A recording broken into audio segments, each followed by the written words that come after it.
Meu nome é Elisa, sou enfermeira há 7 anos, e durante toda a minha carreira já atendi uma variedade de pacientes.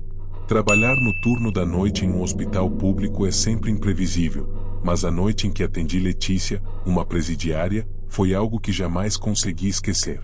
Foi uma experiência que me marcou de uma forma profunda, até hoje, me assombra. Era uma noite fria de quarta-feira, e o hospital estava mais calmo do que o normal. A emergência estava tranquila e eu estava de plantão no setor, revisando alguns prontuários e acompanhando os pacientes quando os guardas entraram, trazendo uma mulher algemada entre eles. Ela usava o uniforme laranja dos detentos, o que já me alertou de imediato para a gravidade da situação. Letícia, como soube mais tarde, tinha uma longa ficha criminal, incluindo vários assassinatos e crimes violentos. Sua expressão não demonstrava nada. Era uma frieza absoluta, como se estivesse desconectada do que acontecia à sua volta. Precisamos de atendimento médico para ela, disse um dos policiais, com pressa. Ela foi ferida com uma faca no braço durante uma briga na prisão. Está perdendo muito sangue. Letícia estava pálida, suando, mas o que mais me incomodou foi o olhar dela. Não parecia sentir dor, não parecia se importar com o que estava acontecendo. Ela estava deitada na maca, e embora o ferimento fosse sério, ela não demonstrava nenhuma expressão de sofrimento. Apenas olhava para o teto, imóvel. Eu rapidamente organizei o atendimento. A facada no braço dela estava sangrando, mas não atingiu artérias ou veias principais, o que era um alívio. Apesar de tudo, ela parecia estar em choque, mas sem demonstrar medo ou dor. Ao fazer o curativo, tentei conversar com ela para entender mais sobre o que tinha acontecido, mas suas respostas eram curtas e frias. Ela parecia se afastar de tudo, como se estivesse em um estado de apatia total. Você está com dor? Perguntei, tentando obter mais informações. Ela não respondeu de imediato. Seus olhos estavam fixos em algum ponto distante, como se não estivesse ali. Finalmente, ela me olhou, com um sorriso irônico, disse: "Isso não é nada. Já vivi coisas piores." Eu ignorei o comentário e continuei com o atendimento. A essa altura, a situação já estava fora do meu controle. A quantidade de sangue que ela estava perdendo não era pequena, mas ela não parecia nem um pouco preocupada. Após curar o ferimento, encaminhei Letícia para a sala de observação, onde ficaria sob a vigilância dos policiais. Quando fui fazer minha ronda mais tarde, por volta das 2 horas da manhã, passei pelo quarto de Letícia. Ela estava deitada, mas seus olhos estavam abertos e fixos em mim. Fiquei incomodada com a sensação de estar sendo observada, como se ela estivesse esperando alguma coisa de mim. "Você está bem?" Perguntei, tentando quebrar o silêncio. Ela sorriu novamente, mas dessa vez, o sorriso parecia mais ameaçador. "Já passei por coisas piores do que você imagina. Mas não importa, você não vai entender." Sua resposta me deixou inquieta, e o sorriso dela me parecia cada vez mais perturbador. Decidi sair rapidamente e fui até a recepção para descansar um pouco, mas a sensação de que algo estava errado não me deixava.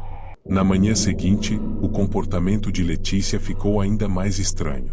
Ela não respondeu a nada que eu perguntava, apenas ficava olhando para os policiais com um sorriso malicioso, como se estivesse se divertindo com o medo que causava neles. A situação ficou ainda mais tensa quando ela começou a murmurar palavras desconexas sobre a prisão. Disse que não queria voltar para lá, que o bloco 5 era um lugar de tortura, que ninguém saía de lá igual. Eu tentei ignorar aquilo, mas a tensão no ar era palpável. Os policiais estavam visivelmente desconfortáveis, e eles não paravam de olhar para ela, como se estivessem esperando que ela fosse fazer algo imprevisível. Por volta das 3 horas, o monitor cardíaco de Letícia começou a apitar. Corri até seu quarto e a encontrei agitada, se debatendo na cama, puxando as correntes das algemas que a prendiam. Seu rosto estava coberto de suor, e ela parecia estar em pânico. "O que está acontecendo?" Perguntei, tentando acalmá-la. Ela me olhou com os olhos arregalados e, pela primeira vez, vi medo em seu olhar. "Eles vão me matar. Eles sabem onde estou, não vou sair viva dessa." Aquela frase me deixou tensa. Ela estava delirando ou realmente acreditava no que estava dizendo? Eu não sabia. Sua condição parecia estar piorando, e eu sabia que precisávamos agir rápido para estabilizá-la. Conversei com os policiais, que confirmaram que Letícia tinha sido uma das prisioneiras mais perigosas que já haviam visto. Eles me contaram que ela era conhecida por sua frieza e por sua habilidade em manipular as pessoas ao seu redor. Não eram apenas os crimes violentos que a tornavam tão temida, mas também sua capacidade de quebrar a moral de qualquer um que se aproximasse dela. À medida que a noite se arrastava, a tensão aumentava. A atmosfera do hospital parecia pesada, como se algo estivesse prestes a acontecer. Eu me senti em um constante estado de alerta, sem saber o que esperar de Letícia, que cada vez mais parecia uma bomba prestes a explodir. Por volta das 5 horas da manhã, os policiais informaram que uma fuga havia ocorrido em um dos outros blocos da prisão. A notícia me deixou nervosa, mas o que mais me assustou foi o comportamento de Letícia após isso. Ela começou a murmurar sobre o bloco 5 novamente, dizendo que as pessoas que lá estavam haviam sido deixadas para trás por causa dos seus próprios erros. Algo nela estava se transformando em algo mais sombrio e ameaçador. No final do meu turno, a situação de Letícia piorou. Ela foi transferida para a prisão, mas não sem antes deixar uma última impressão em todos nós. Os policiais me disseram que, enquanto estava sendo levada, ela olhou para mim uma última vez e disse: "Você vai entender o que eu estou dizendo, Elisa. Todo mundo vai entender, mais cedo ou mais tarde." Eu nunca soube o que ela quis dizer com aquelas palavras, mas sei que ela se referia a algo real. Algo que a prisionalidade e a violência tinham moldado dentro dela.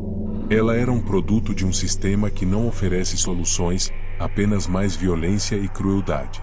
Até hoje, quando passo pelo hospital, me lembro daquelas palavras e do olhar de Letícia. A sensação de estar sendo observada nunca me abandonou, e, embora a prisão tenha levado Letícia embora, parte dela parece ter ficado comigo. O que ela passou, o que ela viveu, ainda me atormenta, e talvez, no fundo, a pior parte de tudo isso seja saber que, por mais que eu tente, nunca conseguirei entender completamente o que se passa na mente de uma pessoa como ela.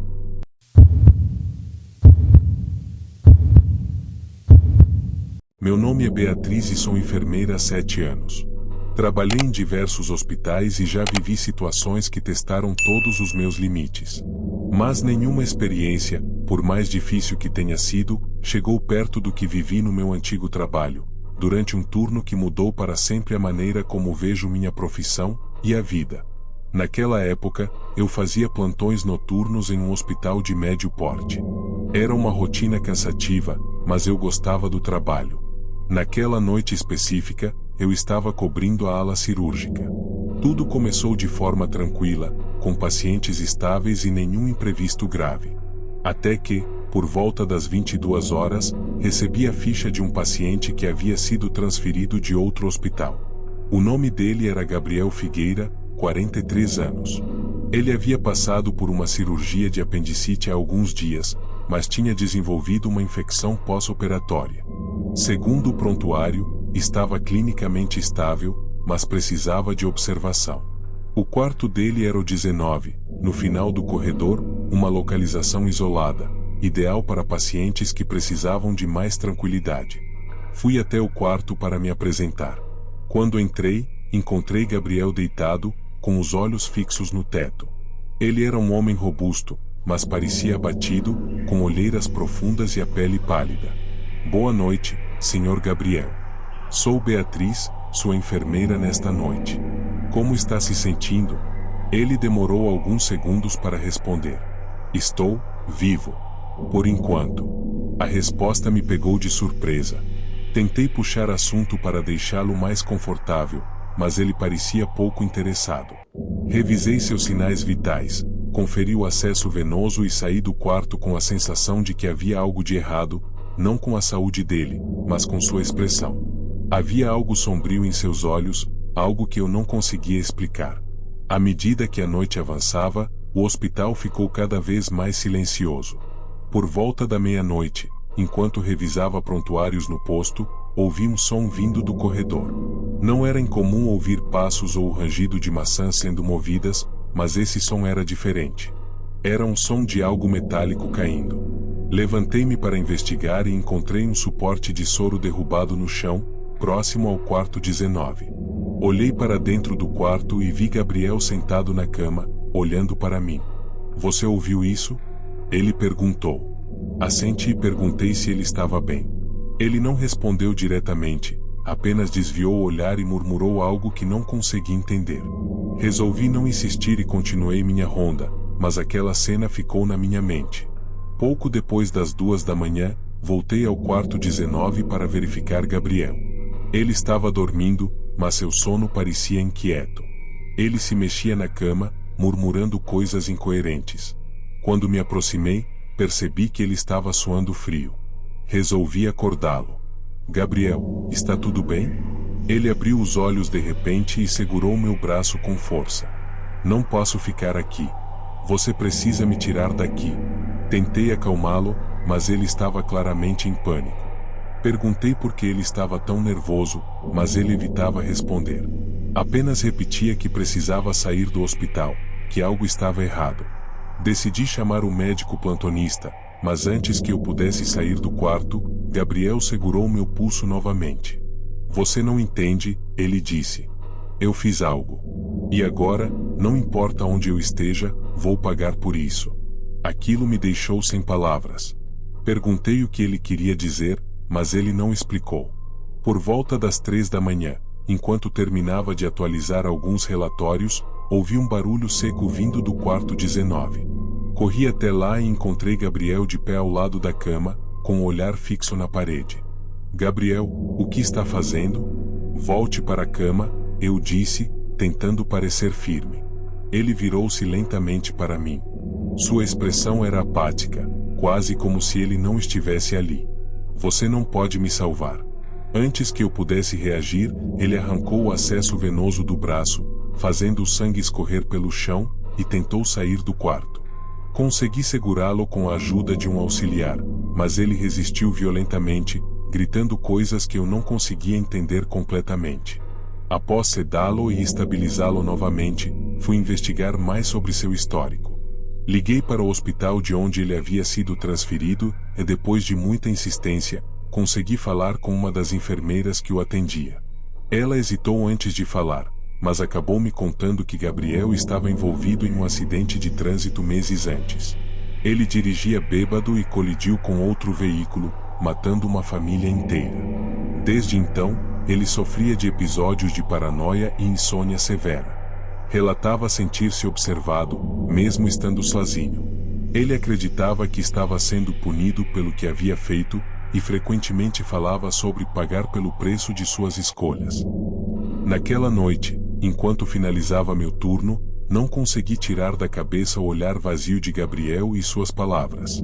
Não era a primeira vez que eu atendia alguém atormentado pela culpa, mas o desespero dele era diferente, mais profundo.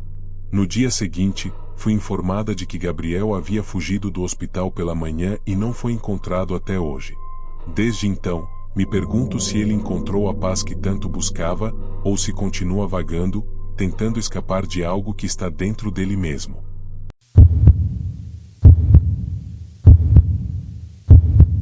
Meu nome é Felipe, sou enfermeiro há 4 anos. Durante esse tempo, já vivenciei todo tipo de situação. Emergências caóticas, pacientes que sobreviveram contra todas as probabilidades e outros que se foram apesar de todos os nossos esforços. Mas nada, absolutamente nada, me preparou para o que vivi naquela noite. Eu trabalhava no turno da noite em um hospital geral, em uma ala mista de internação. Era um setor relativamente tranquilo, com pacientes que estavam se recuperando de cirurgias ou aguardando exames mais complexos. Naquela noite, eu estava cobrindo um plantão extra. Meu colega Jonas havia faltado, e isso me deixou responsável por mais pacientes do que o habitual. Apesar disso, comecei a noite confiante. O silêncio do hospital ajudava a manter o ritmo calmo, e eu tinha tudo sob controle até que a ficha de uma nova paciente chegou. Seu nome era Marta Ribeiro, 29 anos. Ela havia sido transferida de outro hospital, onde tinha ficado internada por problemas respiratórios associados a uma intoxicação. Não havia muitos detalhes sobre o que causou a intoxicação, apenas que ela estava estável, mas precisava de observação contínua. Marta foi colocada no quarto 34, no final do corredor, um dos mais isolados da ala. Peguei o prontuário, organizei os suprimentos que levaria e fui até lá para me apresentar. Quando entrei no quarto, a primeira coisa que notei foi o silêncio. Marta estava sentada na cama, com o rosto parcialmente voltado para a janela. Seus cabelos negros estavam presos de forma descuidada, e havia algo nos seus olhos, um misto de cansaço e medo, talvez? Ela não tinha bagagem, objetos pessoais ou acompanhante. Era como se estivesse completamente sozinha no mundo. Boa noite, sou o enfermeiro Felipe. Estou aqui para ajudá-la no que precisar, disse, tentando soar acolhedor. Ela virou a cabeça lentamente para me olhar, mas não respondeu. Apenas assentiu com a cabeça. Observei os sinais vitais no monitor e conferi seus prontuários. Tudo parecia normal. Ainda assim, algo na atmosfera daquele quarto era perturbador. Eu já tinha atendido pacientes difíceis, mas Marta era diferente. Sua presença carregava um peso que eu não conseguia ignorar. Por volta das 23 horas, comecei minha ronda. O hospital estava mais quieto do que o normal, os corredores vazios, e os ruídos dos monitores e ventiladores pareciam mais altos do que nunca. Quando cheguei ao quarto 34, percebi que a porta estava entreaberta, embora eu tivesse certeza de tê-la fechado antes. Ao entrar, vi Marta acordada, sentada na cama. Seus olhos estavam fixos no monitor, mas ela parecia tensa, com os ombros encolhidos e as mãos apertando o lençol com força. Está tudo bem, Marta? Perguntei, tentando demonstrar calma. Ela demorou alguns segundos para responder. Quando finalmente falou, sua voz era baixa e trêmula. O que acontece se alguém tentar me machucar aqui? A pergunta me pegou de surpresa. O que ela queria dizer com aquilo?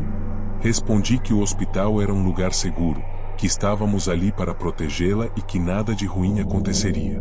Mas ela não parecia convencida. Antes que eu pudesse perguntar mais alguma coisa, ela sussurrou. Ele está aqui. Um arrepio percorreu minha espinha. Tentei manter a compostura e perguntei quem estava ali, mas Marta apenas apontou para o canto do quarto, onde havia uma cadeira. Estava vazia, mas a intensidade no olhar dela era desconcertante. Pouco depois da meia-noite, enquanto verificava os relatórios no posto, ouvi um som alto no corredor, algo metálico caindo. Corri para verificar e encontrei um carrinho de suprimentos derrubado, com seringas, luvas e medicamentos espalhados pelo chão. Olhei ao redor, mas o corredor estava vazio. Enquanto recolhia os objetos, ouvi passos leves vindo na direção do quarto 34. Levantei a cabeça rapidamente, mas novamente não vi ninguém. Voltei ao posto e tentei me concentrar nas minhas tarefas, mas a sensação de que algo estava errado não me abandonava. Minha intuição estava em alerta máximo, mas eu ainda não sabia o motivo. Às 3h40, um grito feminino ecoou pela ala. Era alto, desesperado. Corri em direção ao som, que parecia vir do quarto 34. Quando entrei, encontrei Marta no chão, com as mãos cobrindo o rosto. Ela tremia incontrolavelmente, e lágrimas escorriam pelo seu rosto. Ele tentou me pegar. Ela gritou. A ajudei a voltar para a cama e perguntei o que havia acontecido. Marta não conseguiu explicar. Tudo o que disse foi: eu não quero morrer aqui. Suas palavras me inquietaram profundamente. Revisei novamente seus sinais vitais e tentei confortá-la, mas ela continuava olhando para o canto do quarto como se esperasse algo, ou alguém. Decidi verificar mais informações sobre Marta no sistema do hospital. Encontrei a ficha de transferência do outro hospital e liguei para a unidade para obter mais detalhes. O que me contaram foi chocante. Marta não estava ali apenas por uma intoxicação. Ela havia sobrevivido a um ataque. Seu ex-namorado a mantivera presa em um quarto por 2 dias, tentando envenená-la com produtos químicos. Quando os vizinhos finalmente ouviram os gritos e chamaram a polícia, ele havia fugido. Ao ouvir isso, tudo fez sentido. A paranoia, o medo constante, a desconfiança de que alguém pudesse machucá-la. Marta estava traumatizada. A informação me deu mais empatia por ela, mas também aumentou minha preocupação. E se ele realmente tentasse algo? Por volta das 5 horas, decidi fazer mais uma ronda antes de encerrar meu turno. Quando cheguei ao quarto 34, a porta estava aberta. Lá dentro, a cama de Marta estava vazia. Meu coração disparou. Procurei por ela em todos os corredores próximos, mas não havia sinal de Marta. Quando voltei ao quarto, notei algo que não estava lá antes, uma marca de mão na cabeceira da cama, feita com sangue. Avisei a segurança do hospital, e uma busca foi iniciada. Pouco depois, encontraram Marta no estacionamento, escondida atrás de um carro. Ela estava em estado de choque, segurando uma pequena lâmina que provavelmente havia pegado em um dos carrinhos de suprimentos. Enquanto a levavam de volta ao quarto, Marta sussurrou para mim: "Ele está vindo. Eu sei que está." Ela foi transferida para outra unidade naquela manhã, para receber atendimento psiquiátrico. Descobri mais tarde que o ex-namorado havia sido preso, mas não consegui tirar da cabeça a sensação de que, de alguma forma, ela sabia que ele ainda era uma ameaça. Desde então, nunca mais passei uma noite de plantão sem olhar por cima do ombro. Aquele plantão me mostrou que o terror real não está nas histórias que contamos, mas nas cicatrizes que as pessoas carregam e na imprevisibilidade do que a mente humana é capaz de fazer, tanto para proteger quanto para destruir.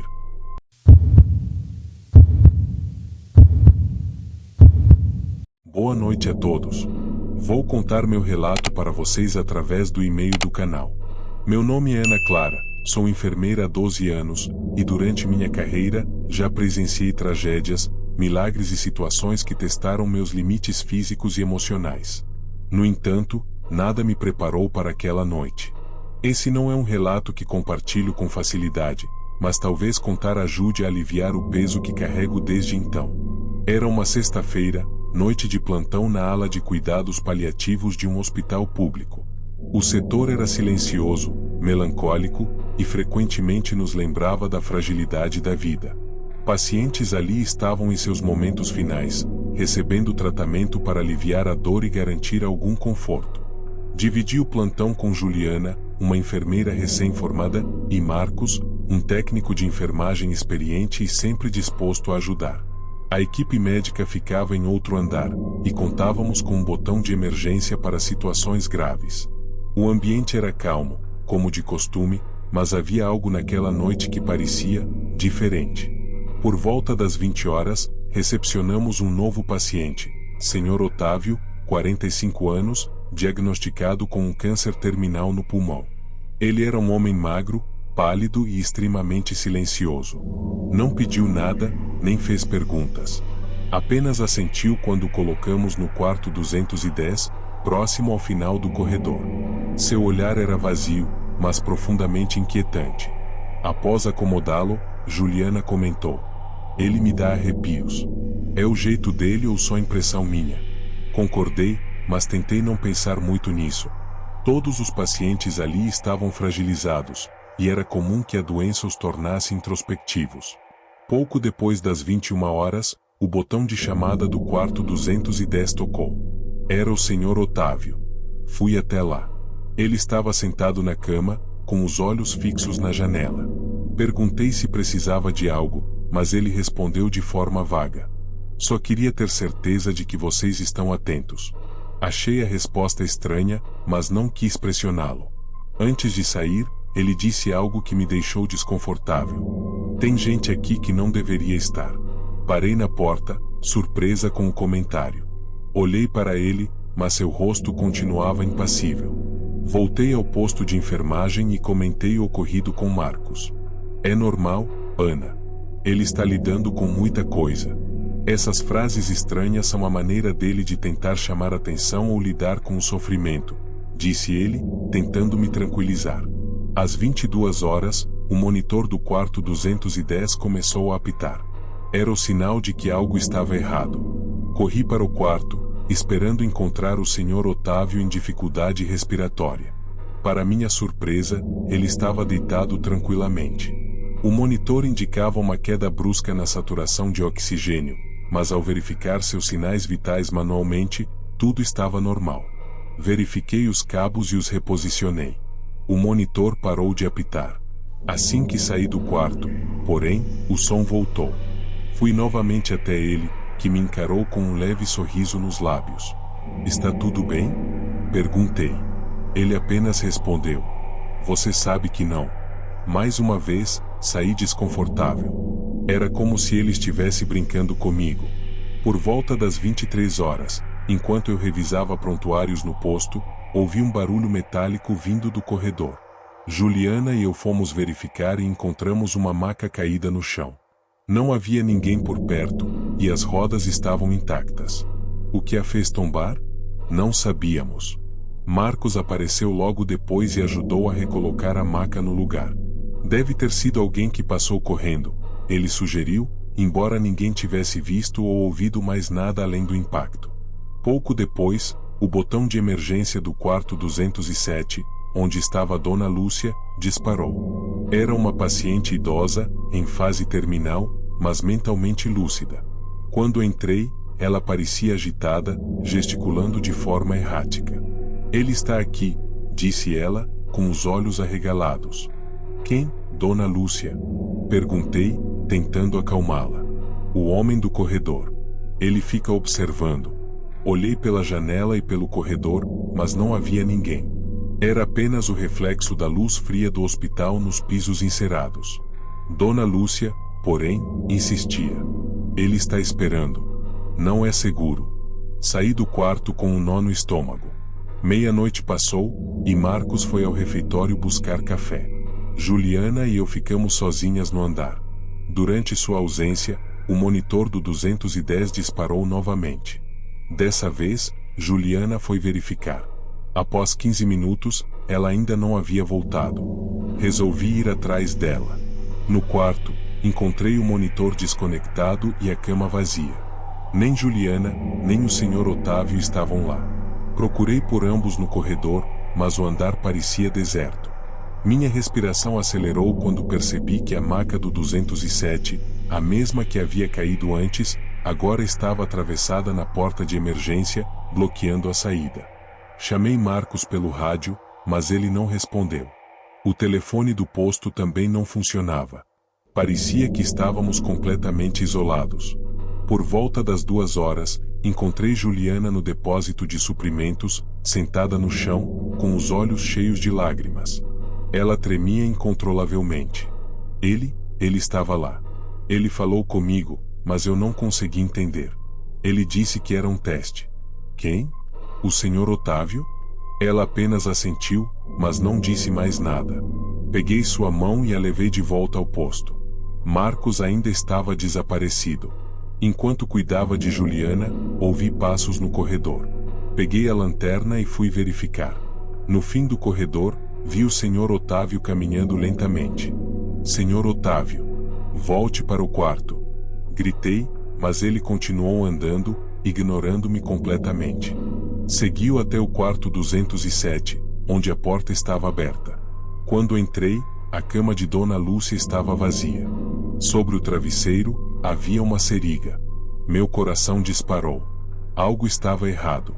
Corri para verificar outros quartos e encontrei mais 2 camas vazias. 3 pacientes haviam sumido, e eu não tinha ideia de como. Às 5 horas da manhã, a polícia foi chamada.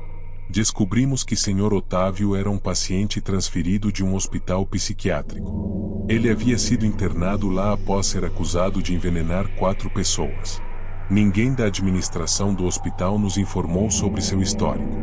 Os corpos de Dona Lúcia e dos outros 2 pacientes foram encontrados no depósito de resíduos hospitalares, com sinais de overdose de morfina. Marcos estava no mesmo local, desacordado, mas vivo. Sr. Otávio desapareceu. Nunca mais foi visto. Nunca voltei àquela ala. De vez em quando, acordo à noite com a sensação de que alguém está no meu quarto, observando-me, como Dona Lúcia descreveu. É irracional, eu sei, mas não consigo evitar. Naquela noite, o hospital não só perdeu vidas, ele também destruiu a minha paz para sempre.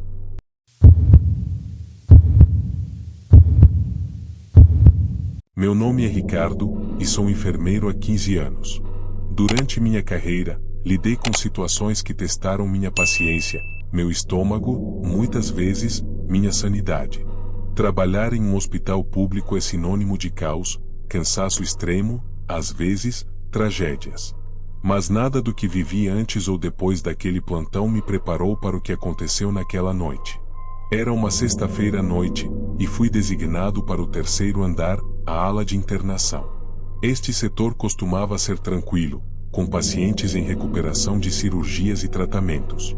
Ao meu lado naquela noite estavam Sandra e Cláudio, dois enfermeiros experientes e sempre bem-humorados, o que ajudava a tornar as horas menos arrastadas. O plantão começou como qualquer outro. Às 22 horas, Sandra desceu à farmácia no subsolo para buscar medicamentos. Cláudio e eu ficamos responsáveis pelo andar. Nada fora do normal. Por volta das 22h15, o monitor do quarto 308 disparou um alarme. Levantei-me imediatamente e fui verificar.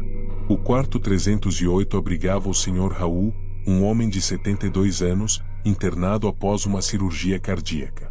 Ele era quieto, o tipo de paciente que você quase não percebe no turno. Quando cheguei ao quarto, ele estava deitado, dormindo profundamente. Olhei para o monitor, sinais vitais normais. Verifiquei os sensores, achando que poderiam estar mal colocados, mas tudo estava em ordem. Deve ser um problema técnico, pensei. Ajustei o monitor e voltei ao posto de enfermagem. 10 minutos depois, o mesmo alarme soou. Desta vez, acompanhado pelos alarmes dos quartos 312 e 315. Cláudio e eu nos dividimos para checar os pacientes. No 308, novamente tudo parecia normal. O Sr. Raul continuava dormindo, mas desta vez notei algo estranho. Ele murmurava algo, palavras desconexas, mas que consegui identificar ao me aproximar. Eles estão aqui, eles estão aqui. Meu coração acelerou. Perguntei se ele estava bem, mas ele não respondeu. Parecia estar em um sono profundo. Voltei para o posto com uma sensação desconfortável. Cláudio entrou logo depois, visivelmente abalado. Ricardo, tem algo estranho no 312. A paciente está com febre alta, mas não há sinal de infecção no prontuário. E ela disse que sentiu alguém tocando o braço dela enquanto dormia. Antes que eu pudesse responder, algo chamou nossa atenção. No computador, apareceu um aviso incomum: paciente em observação, quarto 314. O problema? O 314 estava vazio há semanas. A manutenção havia interditado o quarto após um vazamento, e ninguém deveria estar lá. Fui até a porta do 314 para verificar. Estava entreaberta, embora soubéssemos que deveria estar trancada. Cláudio insistiu que devíamos deixar para lá, mas minha curiosidade, ou talvez minha responsabilidade como enfermeiro, me levou a abrir a porta. O quarto estava escuro e gelado, bem mais frio do que os outros. No centro, havia uma maca desarrumada, com o lençol jogado de lado, como se alguém tivesse acabado de se levantar. O ar estava carregado, denso. Enquanto analisava o ambiente, ouvi um som atrás de mim. Eram passos no corredor. Virei-me rapidamente, mas não vi ninguém. Saí do quarto com o coração disparado, trancando a porta com força. Voltei ao posto e contei o que vi a Cláudio. Ele parecia tão assustado quanto eu, mas não tivemos muito tempo para pensar. Os alarmes começaram a disparar novamente, todos ao mesmo tempo. O som era ensurdecedor. Corremos para o 308, onde o monitor mostrava a arritmia. Mas, ao chegar lá, o Sr. Raul não estava na cama. Como ele saiu daqui? Cláudio perguntou, a voz trêmula. Procuramos pelo corredor, mas ele estava vazio. Quando chegamos perto do 314, vimos a porta aberta novamente. Desta vez, havia algo escrito na parede com uma substância vermelha. Vocês não deveriam estar aqui. Minha mente tentava encontrar explicações lógicas. Alguém estava brincando conosco? Algum paciente que conseguiu escapar? Mas isso não explicava os alarmes, os monitores, e muito menos o desaparecimento do Sr. Raul. De repente, ouvimos um grito vindo do 312. Corremos para lá. A paciente estava deitada na cama, tremendo, os olhos arregalados. Ele estava aqui, parado na porta, olhando para mim. Perguntamos quem ela tinha visto, mas ela apenas chorava, incapaz de descrever. Enquanto tentávamos acalmá-la, as luzes do quarto piscaram e apagaram. Ficamos no escuro por alguns segundos antes de a energia voltar.